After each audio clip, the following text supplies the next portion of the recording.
Hi guys, welcome back to my channel logic ops lab Hindi. तो स्वागत है आपका नए वीडियो में, जिसमें आज हम बात करेंगे गिट और गिटहब के बारे में। तो सबसे पहले हम बात करेंगे गिट होता क्या है, फिर हम उसे डाउनलोड और इंस्टॉल करना सीखेंगे, फिर हम देखेंगे कि गिटहब क्या होता है, उस पर अकाउंट क्रिएशन कैसे होता है, छोटी मोटी बेसिक कमांड्स जो आपको पता होनी चाहिए, और why do we need GitHub in this course. तो इसका आंसर तो मैं आपको अभी दे सकता हूँ गाइस, क्योंकि एज ए डेवऑप्स इंजीनियर आपको पता होना चाहिए गिट क्या होता है और उसको यूज़ करने वाले और टूल्स क्या होते हैं। यहाँ पर हम गिटहब की बात करेंगे, उसके अलावा और टूल्स भी होते हैं। तो पूरे कोर्स में जब भी हम गिटहब यूज़ करेंगे, तो मैं नहीं चाहता कि आपको ऐसा लगे कि आई एम लॉस्ट समवेयर और आपको समझ में ना आए कि गिटहब का इस्तेमाल क्यों किया गया है। तो हमारा जो सोर्स कोड मैनेजमेंट होगा, जहाँ पर हम अपना कोड रखेंगे या फिर जहाँ पे हम अपनी फाइल सेव करेंगे, कोड कोड से रिलेटेड या स्क्रिप्ट से रिलेटेड, वो सब हम गिटहब पे करेंगे। तो आपको बेसिक आइडिया पता होना चाहिए। ऐसा ज़रूरी नहीं कि आपको पूरा गिटहब आना चाहिए या फिर गिट से related every command you should know, नहीं ऐसा नहीं है। Just a few basic things जो मैं आपको इस वीडियो में बताऊंगा और उन्हीं का इस्तेमाल आगे होगा। तो आपको ऐसा ना लगे कि कोई इंटीग्रेशन बाद में हो रही है जेंकिन्स के साथ, तो ऐसा क्यों हो रहा है कि मुझे समझ में नहीं आ रहा। तो that's why we are using GitHub in this course. चलिए बात करते हैं गिट के बारे में। तो गिट एक सबसे ज़्यादा यूज़ होने वाला मॉडर्न वर्जन कंट्रोल सिस्टम है पूरी दुनिया में। यहाँ पर आप जिसकी तस्वीर देख रहे हैं उनका नाम है लिनस टॉरवर्ड्स। इन लोगों ने नॉट लोगों ने इन्होंने इसे ओरिजिनली डेवलप किया था। गिट जो है एग्जाम्पल है एक डीवीसीएस का। डीवीसीएस का मतलब होता है डिस्ट्रीब्यूटेड वर्जन कंट्रोल सिस्टम। तो डिस्ट्रीब्यूटेड वर्जन कंट्रोल सिस्टम को आप ऐसे समझ सकते हैं कि rather than have only one single place for the full version history of the software as in common in one's popular system like CVS और Subversion। तो Subversion और CVS में पहले क्या होता था कि एक सिंगल प्लेस पे पूरी वर्जन हिस्ट्री रहती थी, लेकिन गिट ने उसे डिसेंट्रलाइज कर दिया था। और अब हर बंदा जो उस कोड को इस्तेमाल कर रहा है, सेंट्रल रिपोजिटरी से कोड अपने लोकल में ले सकता है। और with distributed version control system like Git, if you want to make changes to a project, you copy the whole repository to your own system. जैसा कि मैंने बोला कि एक सेंट्रल रिपोजिटरी से कोड आपके लोकल सिस्टम में आ जाता है और आप उसमें कमिट करते हैं, फिर उसके बाद उन चेंजेस को पुश कर देते हैं सेंट्रल रिपोजिटरी में। तो आपके पास आपकी लोकल कॉपी भी रहती है जिसमें सारी हिस्ट्री रहती है। तो ये एग्जांपल है डीवीसीएस का।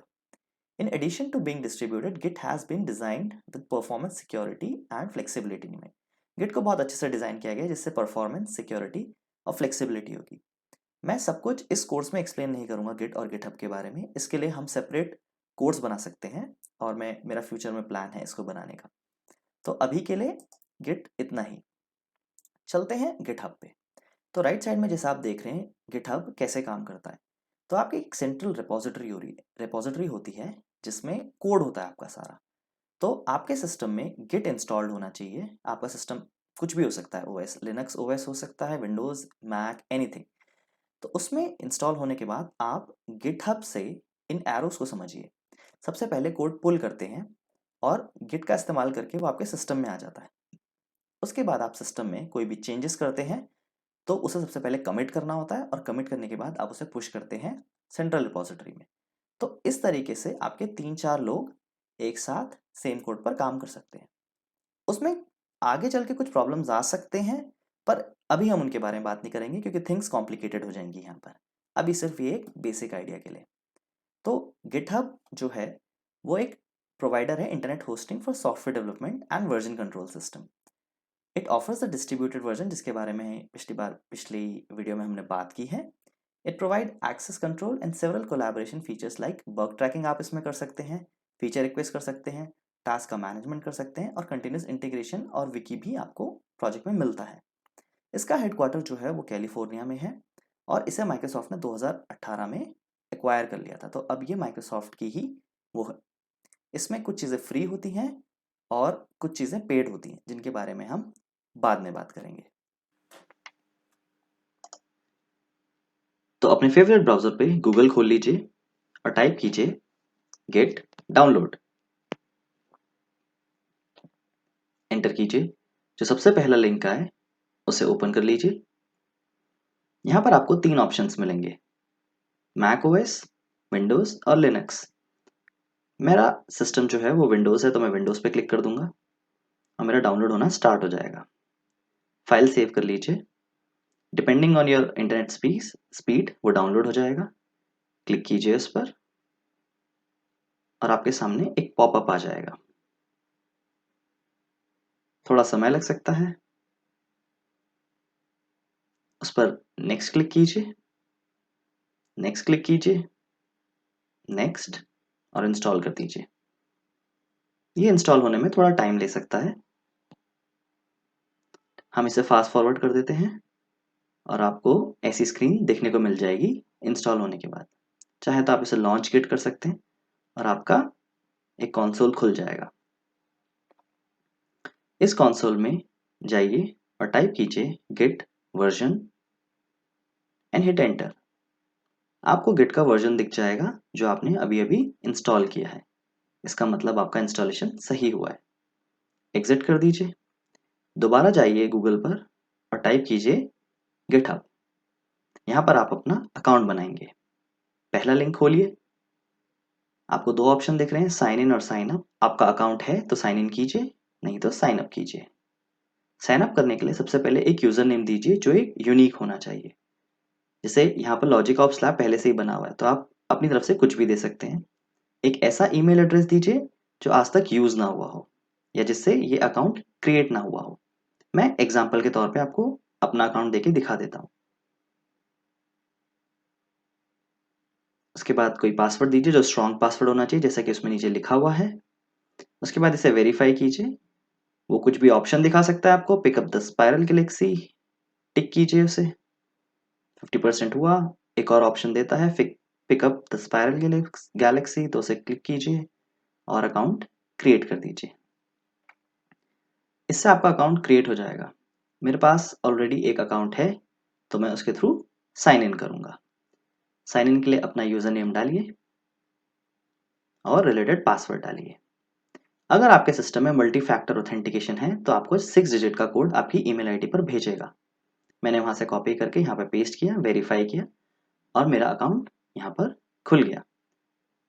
लेफ्ट साइड में अगर आप देखेंगे तो यहाँ पर एक ऑलरेडी बैच स्क्रिप्टिंग से रिपोजिटरी बनी हुई है।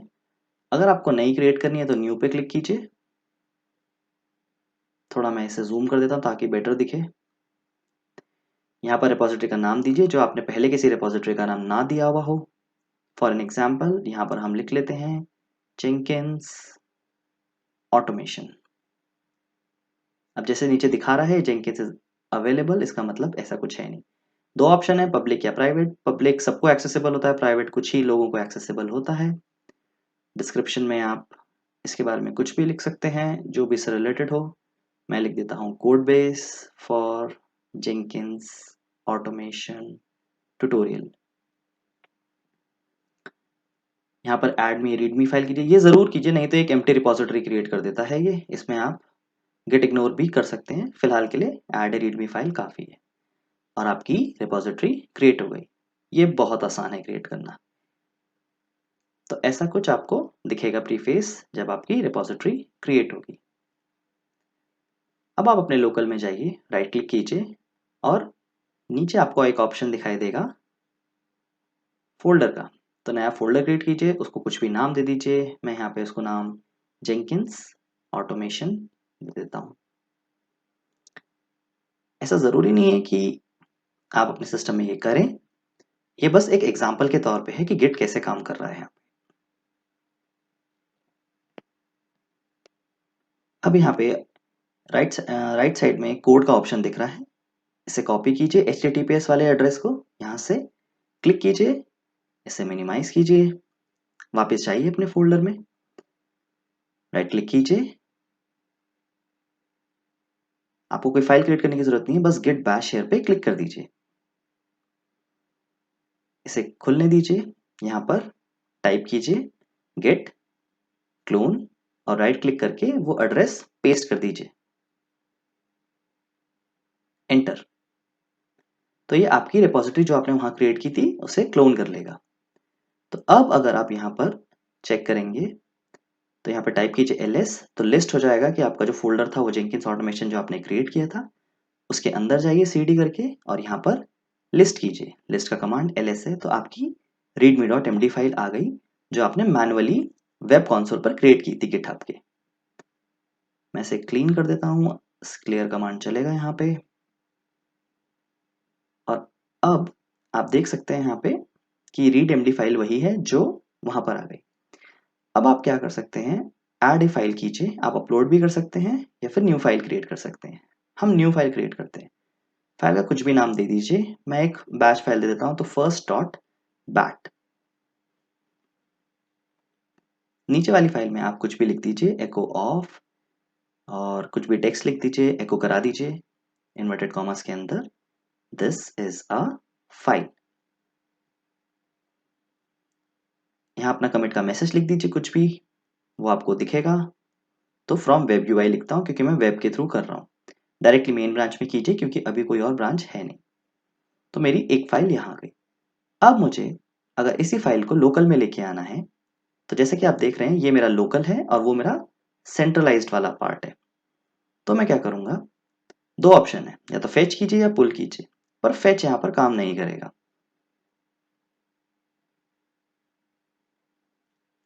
तो ये जो ओरिजिन मेन दिखा रहा है यहाँ से काम नहीं करेगा। आपको करना पड़ेगा गेट पुल, और पुल आपका जो रिसेंट चेंज हुआ है वहां पे वो ले आएगा। देखिए वहां पर फर्स्ट डॉट बैट है लिखा हुआ, इसका मतलब ये चेंज है और वो लोकल में आ गया होगा। अब आप लोकल में चाहें उसे देखना तो पहले लिस्ट कीजिए ls, देखिए फर्स्ट डॉट बैट आ गई। ये फाइल आपने वहां क्रिएट की थी वेब यूआई में, और अब ये फाइल आपके लोकल में भी है। इसे क्लीन कर देते हैं।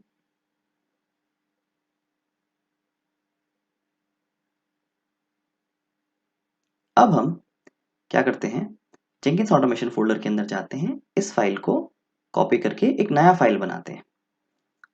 मैं इसे एक्सपैंड कर देता हूं ताकि थोड़ा अच्छा व्यू हो जाए। अब इस फाइल का नाम चेंज करके सेकेंड डॉट बैट कर देते हैं। अब हम क्या कर रहे हैं, लोकल के थ्रू ये चीज को कमिट करेंगे और फिर पुश करेंगे दूसरी चीज में यहां पर। तो अब मैं अपना कंसोल खोल लेता हूं जो पहले से खुला हुआ है। गेट ऐड, सबसे पहले आप ऐड करेंगे जो नई फाइल आई है, तो ये उसका पहला कमांड है। उसके बाद आप git commit dash hyphen m for message, और इन्वर्टेड कॉमास के अंदर अपना मैसेज लिख दीजिए from local to web. Enter कीजिए, तो आपका इंसर्शन का कमिट का मैसेज आ गया है और आपको सिर्फ फाइल पुश करना है। ये बस एग्जाम्पल के तौर पर है, आप चाहें तो उसे ना ट्राई करें, आप चाहें तो ट्राई कर सकते हैं। गिट पुश पे एंटर कीजिए और आप देखेंगे कि वहां पर आपकी सेकेंड डॉट बैट फाइल आ गई। जो कमांड्स आपने वहां देखी वो बस आपके समझने के लिए हैं। आप अपना अकाउंट गिटहब में क्रिएट कर लीजिए, वो बहुत सिंपल है। हम इसके ऊपर एक प्रॉपर कोर्स बनाएंगे आगे जो सेपरेटली डेडिकेटेड होगा गिटहब के लिए। So thanks guys, and I'll see you in the next video.